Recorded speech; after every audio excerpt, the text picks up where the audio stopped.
Op 3 en 4 februari 1797 was het Kolmer oproer.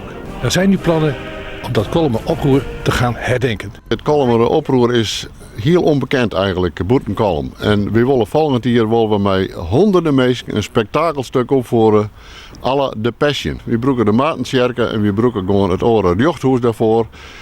En de beide walen, zeg maar. Daar willen we alle mensen komen litten. De mensen komen litten vanaf het eind van de beide walen, die komen hierheen en die willen Abele Reizers bevrijden. Dat lukt maar ten dele, want uiteindelijk moeten we in deze kerken 168 man opsluiten. Zou je dat gang toen in die tijd? Dat was een hele woeste vertoning en dat willen we nog een keer zien litten. De beide leiders, Jan Binnes uit Oud-Woord en Salomon Levy uit de Westerijn, die hebben ze uiteindelijk ik oppakt en die ben beide onthoofd. Oranje boven, oranje boven. We moeten nog even met de eigen naam lezen, maar dat we hier de arrestatie van Abele Reizers vindt hier plak en dan wordt er overgevoerd naar het Jochthuis daar beneden in de kelder. Hier beneden zie je hem, de gevangenis werd tijdelijk Abele Reizers opsluiten had toen hij verrekte om in het dienst te gaan.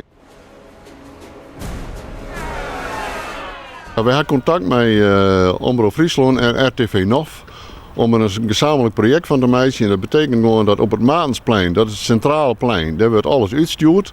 Maar zeg maar van Oordewal en van Oorde Voorstritten, mijn cameraploeg. Wanneer moet het spektakel plakvinden?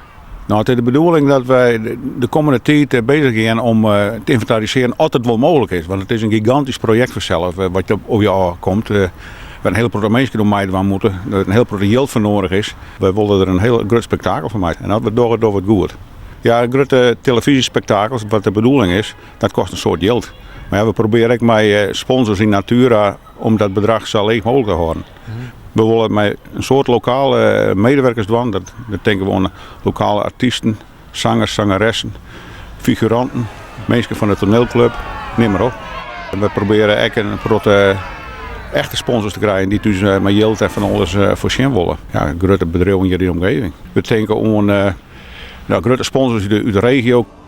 We hebben eerst contact met en de reacties zijn positief.